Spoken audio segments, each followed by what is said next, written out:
There we go. Hello, friends and family, and welcome to another Saturday morning coffee and conversation with me, Erin Mahone, your anxious host of the If You Could See Me project, the If You Could See Me podcast. I am happy to be here once again and excited to be joined by my lovely guest, my sweet, sweet friend, and If You Could See Me family member, Miss Erica Nichols. Erica, how are you? I'm doing good, Erin, and you are an awesome person. What are you talking about? Oh, That, well, thank you. with if you could see, I just want to say this, Erin. With if you could see me, actually has been an awesome thing for me to have joined, and it's made a lot of. I feel like a big difference in my life, of course, but also I feel like other people it would make a big difference in too because they can talk about themselves and get things out that nobody else knew about them. So. Mhm.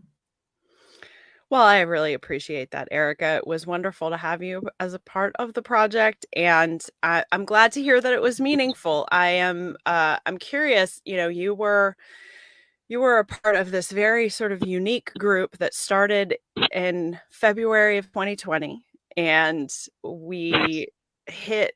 COVID hit. I think we may have had one or two meetings, and then COVID hit, and we kind of went on lockdown and had to pause and came back and then paused again. And we weren't sure when we were going to be able to do our show, and then we were finally able to have our show in January of this year, which was nearly a year after starting. um, what was it like to sort of go through the process of doing If You Could See Me while also living through this weird moment in history? Well, I guess for me, it was I wouldn't say it was like I said earlier, kind of a growth, but also it showed me about like with, connection, how important connection in family is and everything, but also friends, but with the pandemic, it was like, oh crap, we with if you could see me, we can't really meet and share our feelings and get our thoughts out about our process right now unless we do via video chat or whatever. So it was a whole new different niche, and we had to all grow and learn through that way too as well. So it was like, okay, now we got to share over the website. Wow, okay, what now? Right. But I think it in a lot of ways for each of us, I think came together the way we wanted it to. Hopefully, I guess I want to say. And with me, it has brought out a lot of different other feelings as well. And hopefully, I'm trying to be more open about myself and the fact that I do have a learning disability and I have legal blindness. So people that don't know that I have that learning disability, they wouldn't know that unless I told them. But Mhm. I have another good friend of mine that tells me, "Oh, people know, they just don't say anything." Hmm. So how does that feel when someone says something like that to you? Um, to be honest, it feels actually kind of embarrassing because it's like, oh crap, I thought I hit it well. Hmm. But Yeah, I mean, how do you feel like people are, um, kind of, I don't know, I feel like people are kind of insensitive sometimes. I know the second that I started talking about my mental health, a lot of people felt like it was they then had a right to comment about my mental health and tell me about my mental health, or say things like, oh, but you're just crazy. So that's so how do you feel like people now feel like they have a right to comment on you or your life? um, I guess for me, I've grown up with it for all my life, and Mhm. like I said, I tried to hide it very well, but obviously, people that I know have said no. You don't. We can tell. But Mm. it's okay. I've come to learn and to deal with it. It's just sometimes I regress, and it's like, oh crap, I don't want to admit this, but here we go. Right. And for you, I think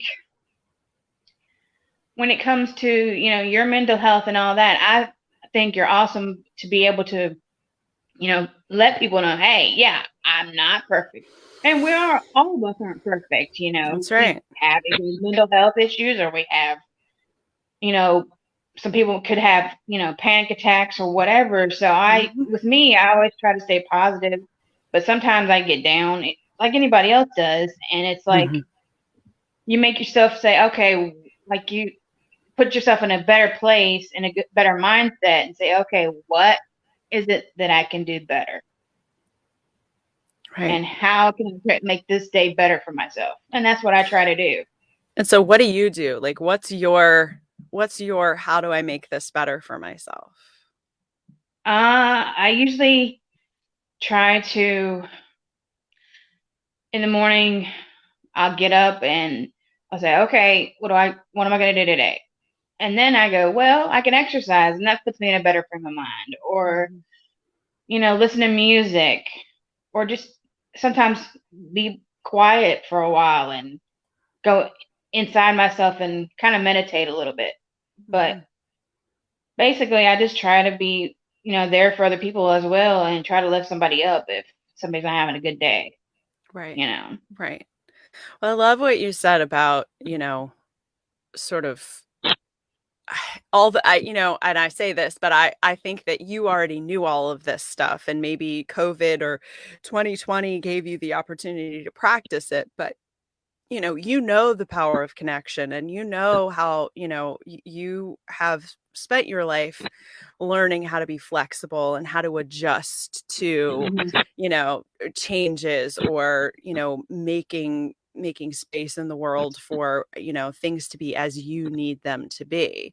Um, but I really love how open you are and how supportive you are. You're super active on our If You Could See Me group page, and you're always, wanting to lift everybody up and reaching out and making connections with everybody. And you know, that is something that I think a lot of us, lose sight of. We don't do enough of it. A lot of us, meaning like all people, not just If You Could See Right. Me people, but like all people.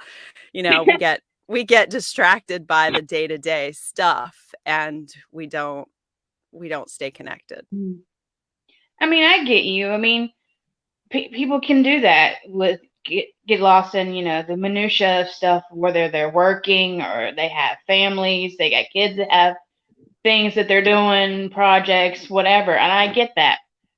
But it's like you said, and even one of the other If You Could See Me podcast, or project people that were in my group, Kim, she's awesome as well. And she and actually inspires me sometimes when it comes to, like, what can I do to help people or whatever. It's like Mhm. she gives me an extra boost for that day on, like, her Saturdays, or when she does the Stay Strong Finish Saturdays. Mhm. She tries to give advice to people, and I think that is good as well, because Mhm. you know we go through all these different things, and it's like, oh crap, what do I do now? Mhm. Right. you know so, and Being it able helps. to find people to help keep us going. Yeah, and I also think it's good for people to be able to lift somebody up sometimes, because, like I say, sometimes, or a lot of times, I'll post out, like, you never know what somebody else is going through. They could be having a bad day. They could have had lost somebody in their family, or they could have just lost a job, or whatever the case may be. And if you give a kind word to that person, they're going to be like, oh man, my day is a little bit changed now. Right. you know?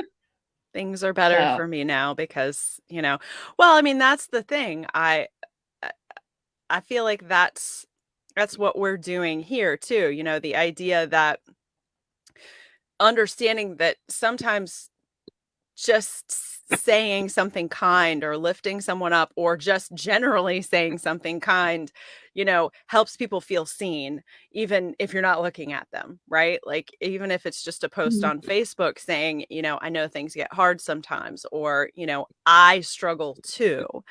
And, rather than, everybody feeling like there's this need to pretend like everything's perfect. Right. And then people start comparing themselves to each other and saying, well, that person's life seems perfect. What's wrong with me? Why am I having such a hard time? Why does everyone else seem like they've got it together and I can't figure this out? Whereas, if we just say, hey, you know, even when it looks shiny and bright, sometimes things are hard and I struggle Sometimes, too. yeah, sometimes there's a lot of clouds underneath that you Right. don't see. Exactly. Exactly. In your If You Could See Me story, you talked about sort of um your journey of getting out of a very bad relationship, an abusive relationship that was toxic and held you back and made you have a lot of self-doubt, and you had to work really hard to get out of that and to create a new path for yourself, and you Mhm. set out to be this independent woman. um you know can you share with us, when you look back on it, you know what is sort of the most important thing that you take away from having lived through that? Well, that's actually a good question. I think most of all, I take away the fact that one of the things I take away is that, yeah, I am still a woman, and but for all of my flaws that I have, I deserve to feel like I am important, but also, beautiful and not to be hidden. Hmm. Um, you know, because during that time in that relationship, there was a lot of points where I was, you know, in, in a lot of ways, I felt like I wasn't myself. Hmm. But now it's like, oh, I can do this. I can help somebody by trying to tell them about myself and my struggle, or I can, you know, talk to them about, all different kinds of facets of myself or my flaws, basically, I should say. Hmm. And it's opened up a lot of, okay, wow, I did live through this. What the heck? What did, and, it's like, oh, well, yeah, I didn't deserve that, but I didn't think that was going to happen, but it did. But I'm Yeah. here now. Yeah. Well, and how strong you are, and how capable you are, and how it you know it took so much courage for you to get out of that situation and to you know find peace with. You talk a lot about your flaws, and I hear you. We can feel like our flaws are our like the things that aren't quote unquote perfect about us are flaws, but like everybody has stuff that that we deal with, and we need to sort of face and address, and their challenges. But I don't think that you have flaws in that way. Maybe if you're impatient, or maybe if you are whatever, messy, or yeah, I don't know. But those are flaws. But that other stuff, that the other stuff's not flaws. That's just part of who you are, and part of your experience, and part of what gives you the unique perspective that you have, that you share with people all the time. You're one of the most positive, kind-hearted people I've ever met. Why do you think that you are the most so positive and so kind, even in the midst of the things that, you know, are challenging for you on a daily basis? Where do you think that comes from? To be honest, I think it comes from the fact that when I was growing up, I know I talked about a little bit in my If You Could See Me story. Mm-hmm. A lot of it comes from the fact that when I was growing up, my stepfather that raised me, that I call dad, he taught me things that no one else knew.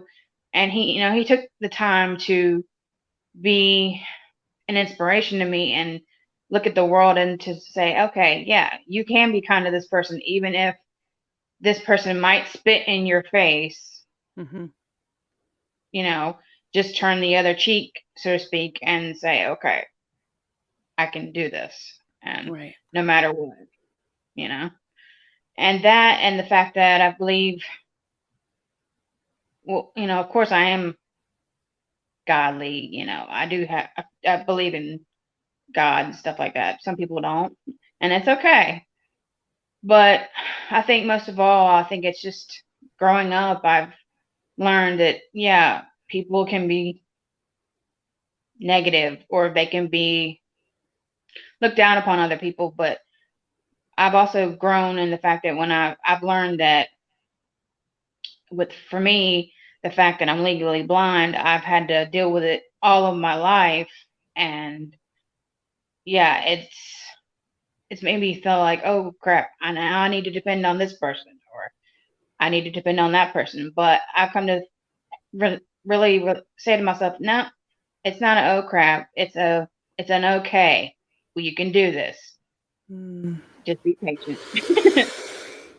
Oh, wow. Like, wow, Erica. So I think we should all just sit in that massive mindset shift, that massive bit of acceptance that I think is so hard for so many of us, that it's not an oh crap, it's an okay.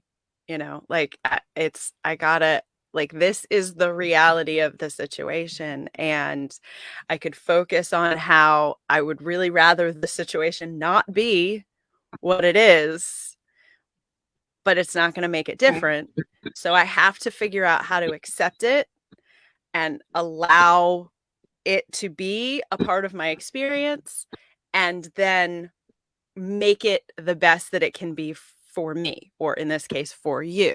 And, so what I admire so much about you is that not only do you have this positive attitude, you also are really good at advocating for yourself, and you set boundaries, and you have expectations, of people to treat you a certain way and to interact with you a certain way, and you hold people accountable for that, you know and that can be really, really scary, like, Yeah, it to can set be. to set those expectations in your world, especially if you're in a situation where you depend on other people to support you. Is What Well, is that like? I'm curious what you think about what I just said about your experience, because I just sort of, analyzed the situation. I get what you're saying, and I appreciate that, Erin. And you're right. It is hard sometimes, even for me, to, like I said, to say that oh crap or things are okay. Mhm. It I I sometimes I'm like, oh, okay, now how do I deal with this? Mhm. And then I'm thinking to my think back and go, okay, well, I deal with it this way, Right. or I ask for help. I've I've come to this point where it's like I know I know it's hard, but you gotta ask for help sometimes, Mhm. and it's like, but that's a hard thing to do. Mhm. Yep. Yeah, But there's no way to overemphasize that point. Sometimes you got to ask for help, and it's a really hard thing to do. yeah, but then it's like, oh well, this person helped me. Wow, okay, I'm good. I did this today. Wow. Right. Well, you know, and with being with my legal blindness and stuff, I've had to, depend on people for most of my life, whether it was a ride somewhere or asking for help about a certain thing when it comes to tech.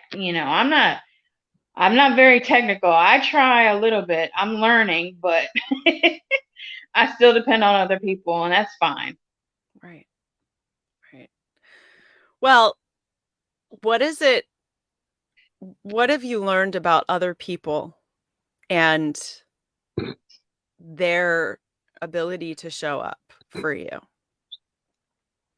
Um, wow. I've Over the years I've found out that when you have really close friends, they will show up for you sometimes, and then sometimes, like I said, people get busy, and Hmm. I understand that. And then I've also learned that sometimes that there's things that for myself that I have to do myself, and it even through with uh, going through the relationship I had before, and then now being where I am now, it has taught me to be more independent of myself. But sometimes I still go, oh crap, I need this person's help. Hmm. Right. So, Right. Do you ever have situations where your faith in people is challenged? Do people oh let you yeah, down? Yeah. hmm I've felt like that before, even, but it's like I feel like I said earlier, it's like, or like you said, sometimes people get lost in the minutia of things, and it happens. Well, this is life. We have one life to live, and we can't dwell on uh the negative a lot of times. We gotta try to stay positive and be not say happy, but at least happy about certain things. How's that? Right. I want to say. So I've been talking to people in my life lately about, you know, the danger of toxic positivity. Are you familiar with that term? I've heard it, but not really. Okay, no, that's fine. That's fine. The idea that in an effort to be positive, we pretend like bad stuff isn't happening, or we don't allow or accept or acknowledge that, you know, like we can have a positive attitude while also accepting and acknowledging that there's bad stuff that happens in the world and it causes us pain. And I think that you are so good at remaining positive and seeing the good in people while also, being honest about the fact that stuff is hard. And, you know, you, there are things that sometimes you need that you don't get, whether that's from other people or from systems or from, you know, just by virtue of, kind of what your experiences every day. um I don't like that idea of like that no bad vibes. That's toxic positivity. Like sometimes bad vibes are the only thing we have, right? Some days Exactly. things are really crappy and it's okay to admit that. Now, if you unpack your suitcases and live in that place, then obviously that's not great. And But that's go ahead. Yeah, and that's what I try not to do is unpack and live in that space. Because Right. yeah, like I said, I do have challenges, like you've said. I mean, but like there's days where I have, oh crap, I have to deal with my mom because my mom has her issues, and Mhm. it's like, oh, what do I do? And so I reach out to people like you because I know you help people and stuff. So I was like, okay, well, Erin might know what to do Mhm. or whatever the case may be, because it's like I'm in a new space. not really a new space, I want to say a lifetime space, basically, when it comes to dealing with her, because when you have a older sibling that shuts themselves off to that side of their family, it's like everything is on your shoulders then. It's like, oh crap. Now I'm the one who has to deal with all the minutia that comes with her. What do I do? Right. Right. Well, I mean, But and there are professionals in the world that, that help with that type of stuff because it is confusing and there aren't enough supports or systems to help families meet the needs of elderly and disabled in many cases family members who need things that the family members can't provide. um, and so, but there are also a lot of people who don't reach out for help, who don't ask those questions, and who just think, oh, well, I just have to carry this burden all by myself. And, while it's challenging because there aren't enough resources. And so, you reach out to me and I'm like, well, here's this resource that I know about, but I don't think it was actually helpful for what your mom needed. So in the end, I'm not sure that it did any good, but at least you said, you know, this is what I'm going through and I'm experiencing this difficult situation and I'm not exactly sure where to go from here. And I think, for people listening, like it's really important to be able to reach out to people in your life and say, I don't know what I'm doing. I don't know how to do this. And at the very least, you may not get an answer. People may not know how to help you, but at least you won't be alone in the questioning, right? And at least you can get a boost of, like you're doing everything you can, right? And this is a really mhm. hard situation. And sometimes people just to need it to be validated that the situation is hard, even if there isn't necessarily an easy answer.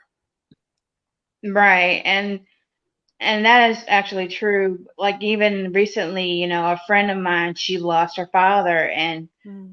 and I went to see her and she's like, dude, I appreciate that you came to see me, and she said, I know you understand what I'm going through.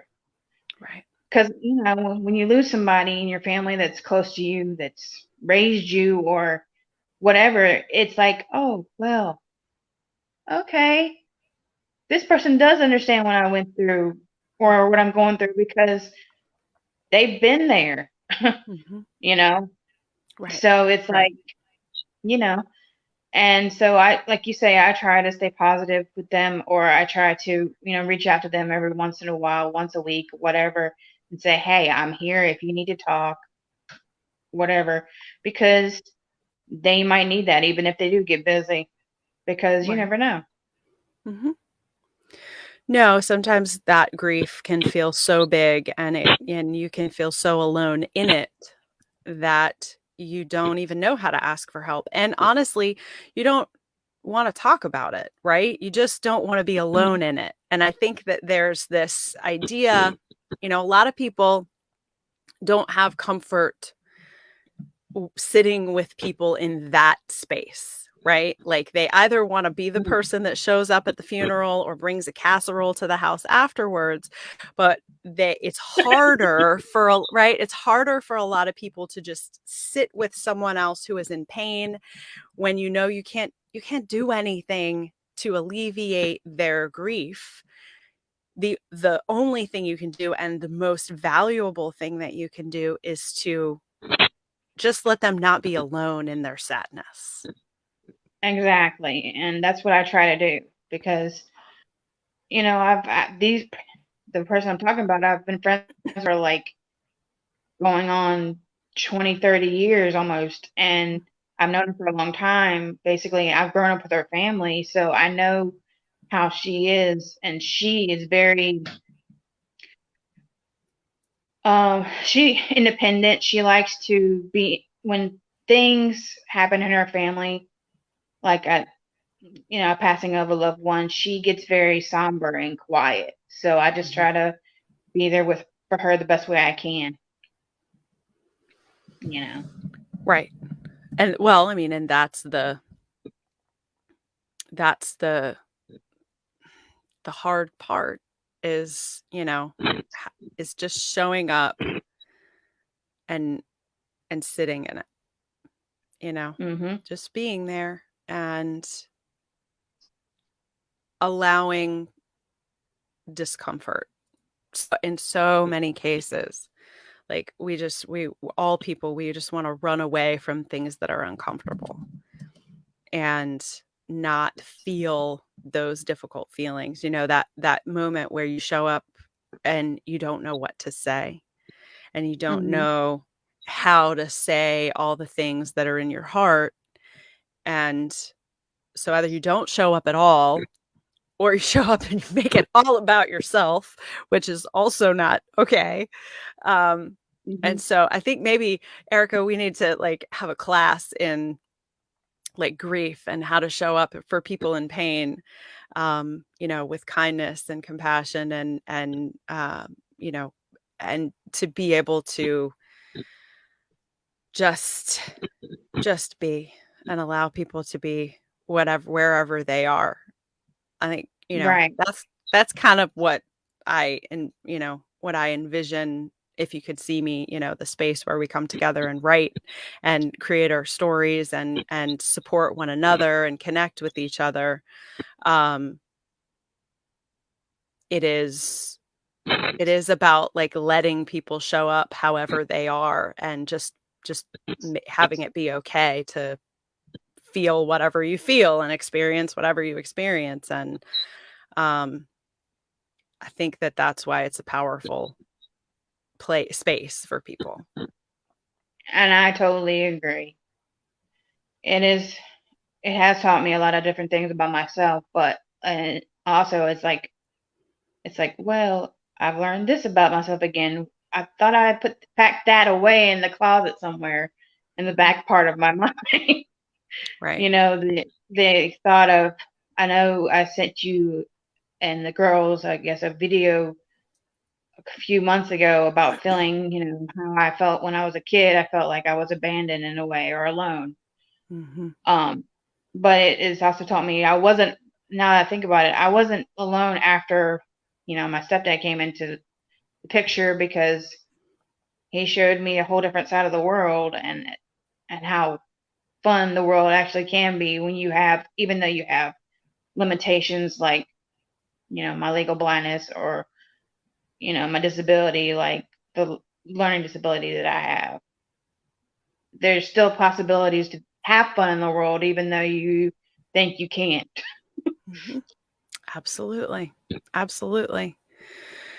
Yeah, that's really it's amazing to think, you feel abandoned because one thing happens. And then that abandonment leads to this other amazing person coming into your life and being sort of the biggest influence. It's hard to say, oh, the worst things in our lives lead to, potentially lead to some of the best things. You don't ever want to say that, oh, but look at how much you got from that terrible thing that happened to you. Aren't you so grateful that that terrible thing happened? No, that's not how we want to talk about trauma. That's not fair. That's, you know, that's trying to force someone to make meaning out of, something in a in an ineffective way.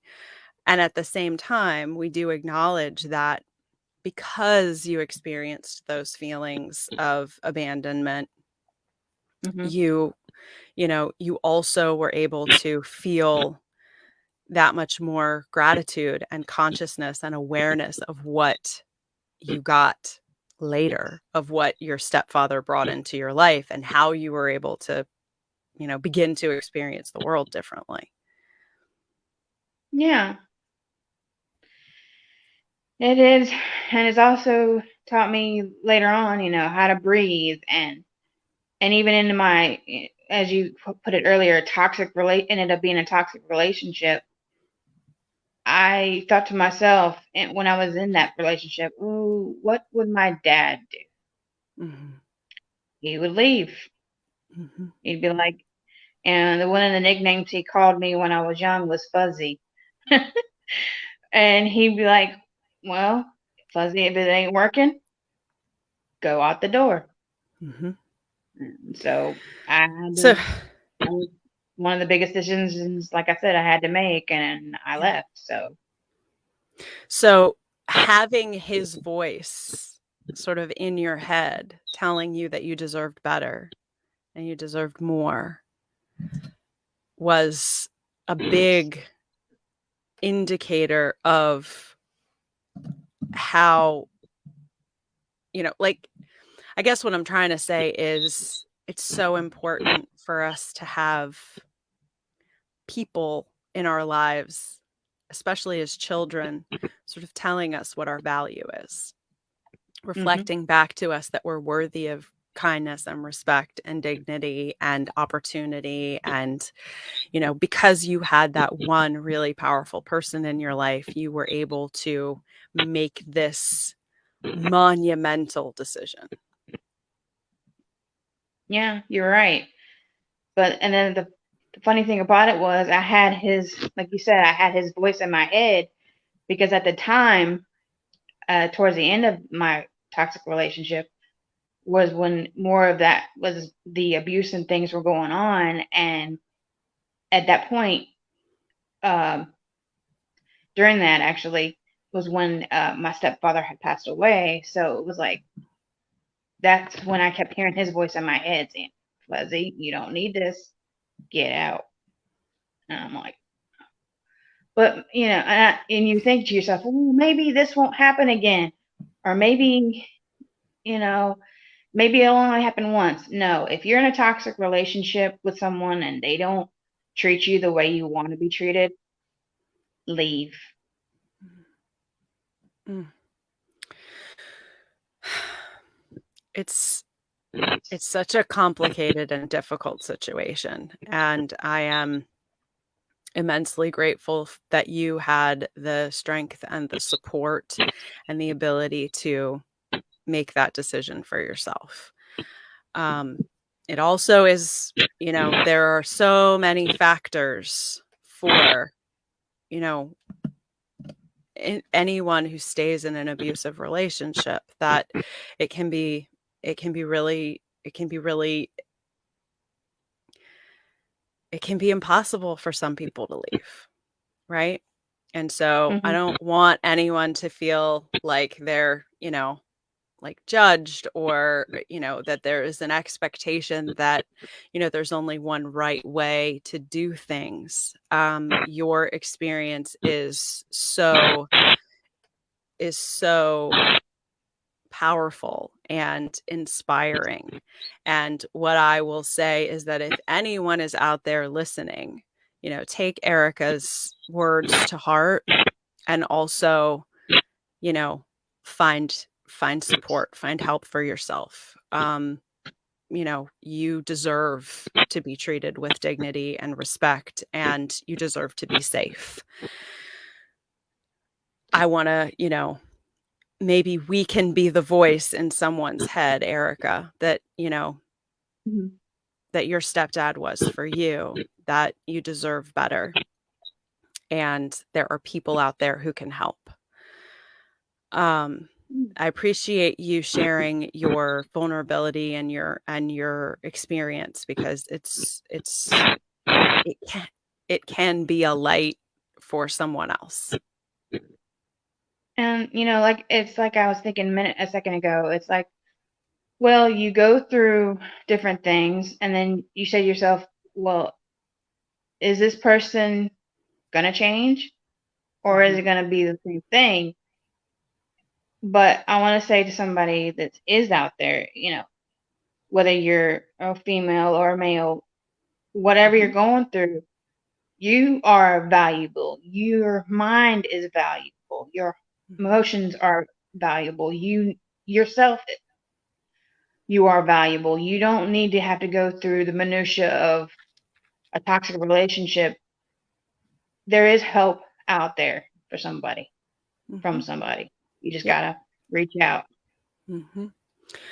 Yeah, and it's good that you made that point that you know, it happens in all relationships.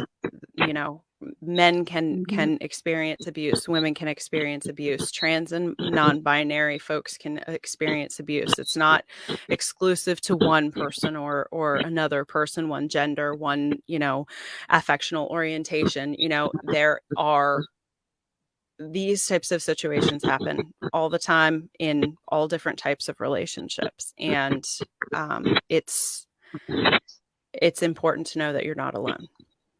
Exactly. Okay. Awesome. Well, thank you so much for that, for sharing that. Before we end for today, I want you Mhm. to talk to us about the creations that you make. You have made me some of the most beautiful crocheted items. So they are so joyful and so bright and lovely, and it's always such a joy to get some of your pieces. So talk to us about what, you know, what is this journey that you have embarked on? Um, well, with that, with like you say, the crocheted items that I make, with the legal blindness that I have, it has taught me to learn differently with how to, make things with like that. But also, with my learning disability, I've learned I have to listen to something again over again just to make sure I do it right. And it's taken practice, and over I want to say a couple of years now, even through the pandemic, it's given me time to make things and that are colorful, or try to figure out something that I can make that will brighten somebody's day, like I've done for you, Erin. But I try to help other people as well, and like just try to stay positive and say, okay, well, this is a piece that I've made that somebody might like, or try to get ideas, because sometimes I'm like, what? I don't want to make another blanket. you know, I'd rather But your make blankets this. are so awesome though, Erica. They are epic. They're huge and soft, and they're just lovely. We have two of them now, and they're so awesome. And I know that your oldest got into it last year, that I've seen, and I think that's awesome as well Mm-hmm. for her to try to do. And that actually has helps me calm my mind. Sometimes when I feel like, oh, well, I've got this going on in my head.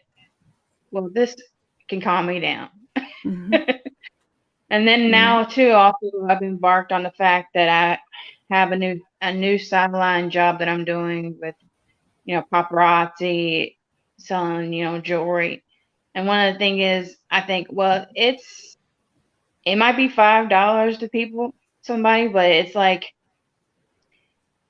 it might not cost a lot, but to me, it might brighten somebody's day, because you never know.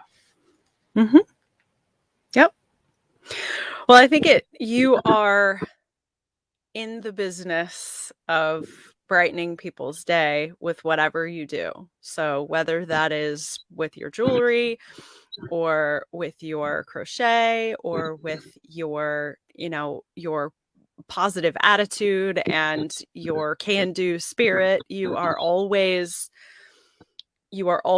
working so hard to lift people up and to lift yourself up in the process. And I think so many of us can learn from, the way that, the Erica Nichols philosophy on life is, to be kind and to be honest and to, believe that you are worthy of good things. And sometimes being honest is a hard thing, but you learn, and sometimes even being positive, sometimes when you don't feel well, is a hard thing. But Yeah. you try to go throughout your day and learn, okay, this might work for somebody, or this might help this person today. Mm-hmm. Or Absolutely. even if you don't feel like it, it's like, oh, well, maybe. It very often it's like, oh, I don't, but I know I'll feel better if I do this. So I'm just gonna like try and push myself through to it. And then sometimes it's okay to just, to just not. Like that's a part of it Being, too. Sometimes it's okay to being in the just stay in moment. bed and right, stay in bed and just, like allow it, give into it, rest and come back tomorrow, you know, having given yourself the space to be fully human, which is also, you know, being sad or lacking in energy sometimes. Mm-hmm. Okay. You're right. All right. All right, my dear. Well, it was such a joy and a pleasure to spend this time with you this morning. I love you. I admire you so much. Tell people where they can find you so that they can see some of your beautiful creations and get some of your jewelry. Okay, great. Well, if you want to check out my main story page that I have on Facebook, it's Erica Nichols, of course, and I post pictures of what I make of the of things that I make. If you want to come check out the jewelry that I sell, you just come see Erica's cute jewelry, or Erica's cute bling. That's what I call it. But I also wanted to say, Erin, that I love you and I miss me and someone else I know that lives with me loves you to death, and we both miss you. But we are happy that you guys are happy where you in Portland, and that we still can reach out to you. So, Mhm. Absolutely. I miss y'all too. Please send my love to your significant other, who I'll also love and admire very much. And I know that you will continue to do great things and bring joy and light to everything that you touch. Thank you so much, Erica. And I will see you soon. all right, love you, Erin. Love you too. Bye.